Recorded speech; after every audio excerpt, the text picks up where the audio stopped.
дуруд мегӯем ба шумо тамошобиёни азизи телевизиони сайёҳӣ ва ҳунарҳои мардумӣ. дар нашри навбатии барномаи сайёҳати ҷаҳон мо ба ҷумҳурии Молдоваи офтобӣ сафар мекунем.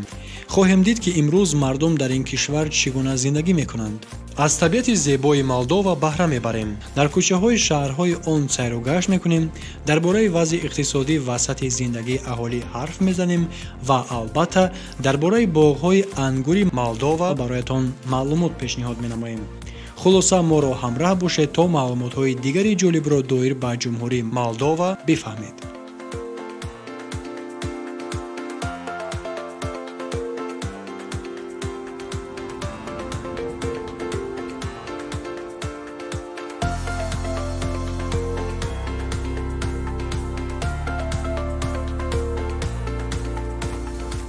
ҷумҳурии Молдова давлати воқеъ дар ҷанубу шарқи Аврупо мебошад, ки бо Украина ва Руминия ҳамсарҳад аст.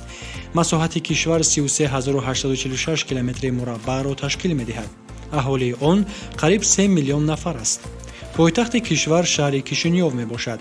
асъори миллияш леи молдавист. то замони наздик забони расмӣ дар ҷумҳурии Молдовӣ ҳисоб мешуд. аммо дар соли 2023 фармоне ба имзо расид, ки мувофиқи он номи забони давлатӣ аз молдавӣ ба руминӣ тағйир дода шуд. акнун забони расмӣ дар Молдова руминист. дар асл ин забонҳо аз ҳамдигар фарқе надоранд ва бинобар он ки номи руминӣ таърихи тӯлонитар дорад, ивази номи забон зарур шуморида шуд. давоми солҳои охир аҳолии Молдова ба таври назаррас коҳиш ёфтааст ва сабаби асосии он кӯчидани бисёре аз шаҳрвандони Молдова ба Аврупои ғарбӣ мебошад, ҳам барои зиндагии доимӣ ва ҳам барои кор. барои шаҳрвандони Молдовия бошад ин кор хеле осон аст, зеро созишномаи Шенгении Иттиҳоди Аврупо ба шаҳрвандони дорандагони шиносномаи Молдовия ҳамчун узви иттиҳод имкон медиҳад, ки бидуни раводид ба Аврупо сафар kunанд.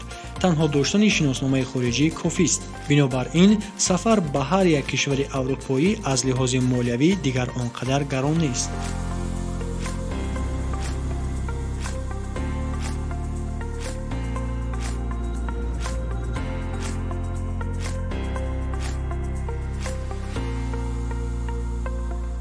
хуб биёед ба пойтахти Молдова Кишинёв равем ва бубинем ки ин шаҳр чӣ гуна аст ва дар он кадом маконҳои зебои тамошобоб мавҷуд мебошад.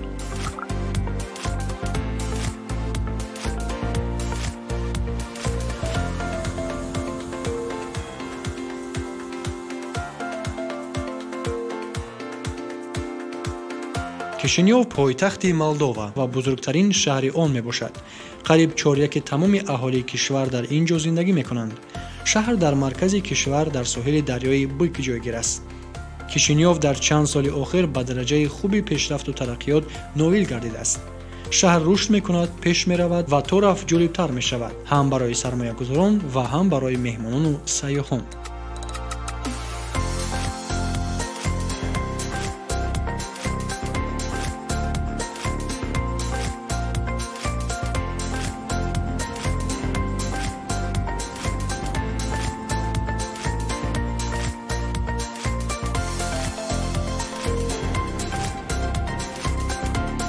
кишинёв бо боғҳо ва майдончаҳои зебояш машҳур буда, яке аз сабзтарин шаҳрҳои Аврупо ҳисобида мешавад.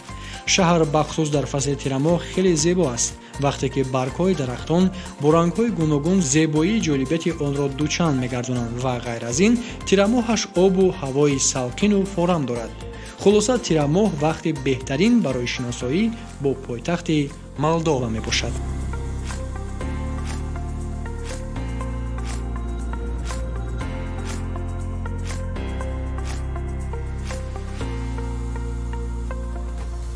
иду ҷашнҳои миллию давлатӣ дар майдони калони ҷамъомади миллӣ баргузор мешавад.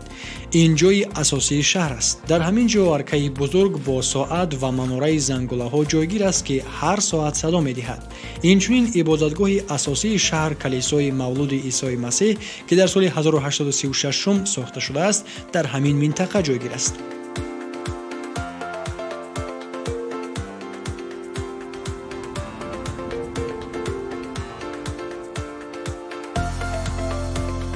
аз ҷойҳои ҷолиби дигар қасри президент мебошад, ки қароргоҳи асосии дастгоҳи президенти Молдова дар он ҷойгир аст ва бо чароғҳои равшании шабона меъморияш хеле таъсирбахш менамояд.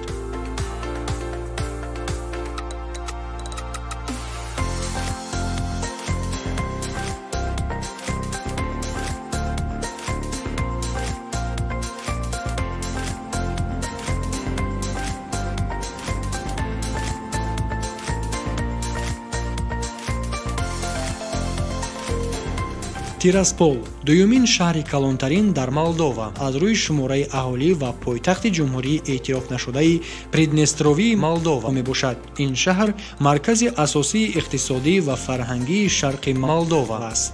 аммо сарвати асосии ин кишвар на шаҳрҳояш, балки табиати нотакрор, деҳаҳо ва фазои ҳайратангезаш мебошад, ки музофотҳои онро фаро мегиранд. бубинед чӣ қадар заминҳои васеъ, заминҳои кишшуда, манзараҳои зебо, даштҳои сарсабзи бепоён ва деҳаҳои ҷолиб мавҷуданд. маҳз дар ин ҷо рӯҳи ҳақиқии Молдова зиндагӣ мекунад.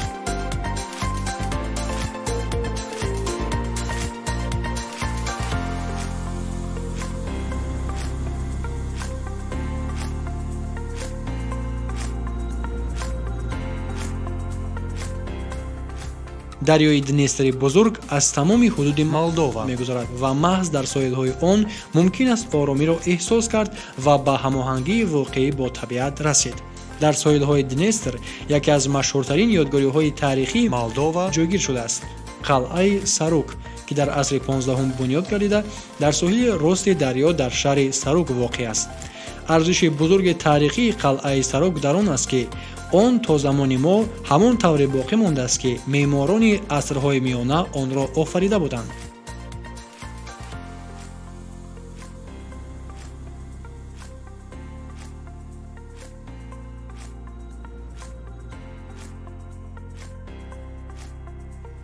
археи қадимӣ захираҳои табиии фарҳангӣ, ки дар ҷои зебо ва фаррохи дарёи Реуд ҷойгир аст. ин як маҷмӯи ёдгориҳои таърихӣ ва манзараҳои табиӣ мебошад.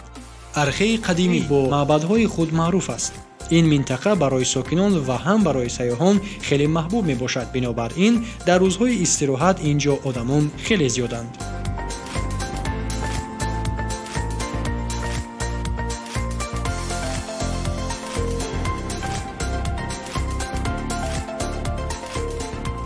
деҳаи Фетишт ҳамчун Швейтсарияи хурди Молдова номида мешавад, зеро дар ин ҷо кӯҳҳои монанд ба кӯҳҳои ҳосилшуда аз зарбаи шиҳобпораҳои моҳтобиро мушоҳида кардан мумкин аст. аммо онҳо на аз зарбаи ҷирмҳои осмонӣ, балки дар натиҷаи истихроҷи маъданҳои кӯҳӣ ба вуҷуд омаданд.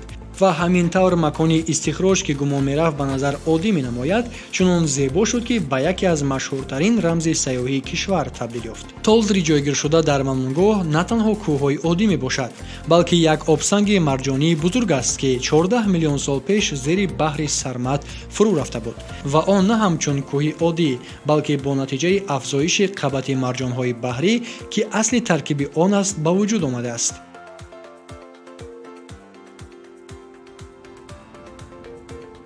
Наславча як деҳаи маъруф дар соҳили Днестр дар баландии тахминии 100 метр аз сатҳи баҳр ва наздик ба марзи Украина ҷойгир мебошад. ин деҳа бо манзараи зебои табиӣ ва манзараҳои фаррохи атрофаш машҳур аст. соҳилҳои сангистони дарё бо ҷангал ва гулҳои зиёд пӯшонида шудаанд. дарё шаклҳои аҷиби пурпечутоб дорад ва дар миёни он як ҷазираи сарсабз дар шакли дил ҷойгир мебошад. мардуми таҳҷоӣ бар он назаранд, ки ин дили худи дарёи бузурги Днестр аст. ҳамаи ин манзараи дилкашро роҳи оҳан, ки каме поёнтар аз ин ҷо мегузарад, пур мекунад. мусофирон тавассути қатора аз ин роҳ гузашта имконият доранд аз тиреза чунин зебоиро бубинанд.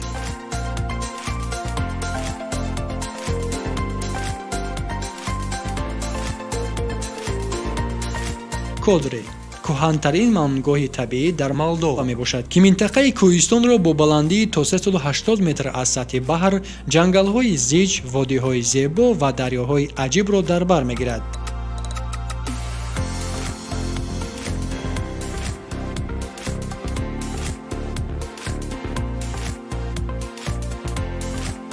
ғайр аз ин, Молдова бо ҷазобиятҳои дигари худ миёни сайёҳон шӯҳрат дорад. боғҳои ангури Молдова гӯшаҳои зеботарини табиатанд, ки дар он ҷо қатори беохири токҳои ангур паҳн гардиданд. теппаҳо, ки дар иҳотаи ангурзорҳои тару тоза пӯшонида шудаанд, манзараҳои дилфиреберо офариданд, ки касро бо зебоии худ мафтун мекунанд. иқлими гарм ва замини ҳосилхез ин маконро ба манбаи ҳақиқии зиндагии хушҳолонаю зебо табдил доданд.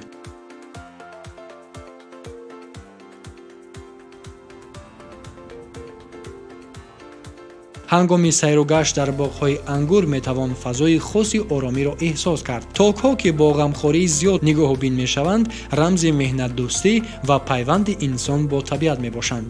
дар ин ҷо гӯё вақт суст мешавад ва ин имкон медиҳад, ки аз зебоии ороми ин ҷойҳои ҳайратангез баҳра баред. боғҳои ангури Молдова на танҳо як ҷузъи табиии он, балки қисми муҳими истеҳсолот ва саноати ин кишвар мебошанд.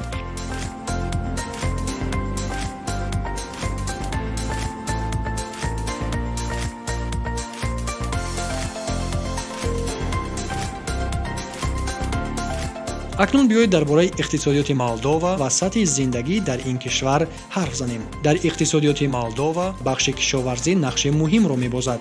дар қаламрави кишвар иқлими хеле мусоид ва заминҳои ҳосилхез мавҷуданд.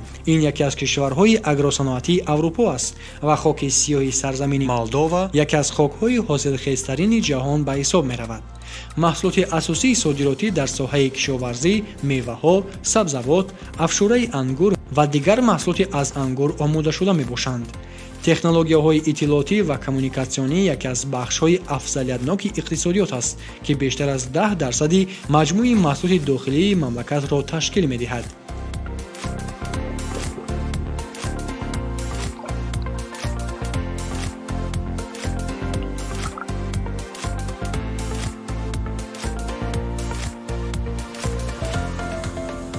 агар ба шумо ин феҳристи ҷолибтарин минтақаҳои тамошобоби Молдова писанд омада бошад ва маълумоте гирифтед, хеле шудем. бо умеди сайёҳат боз ба дигар кишварҳои дунё ва ҷустуҷӯи маълумотҳои наву ҷолиб то барномаҳои ояндаи сайёҳати ҷаҳон.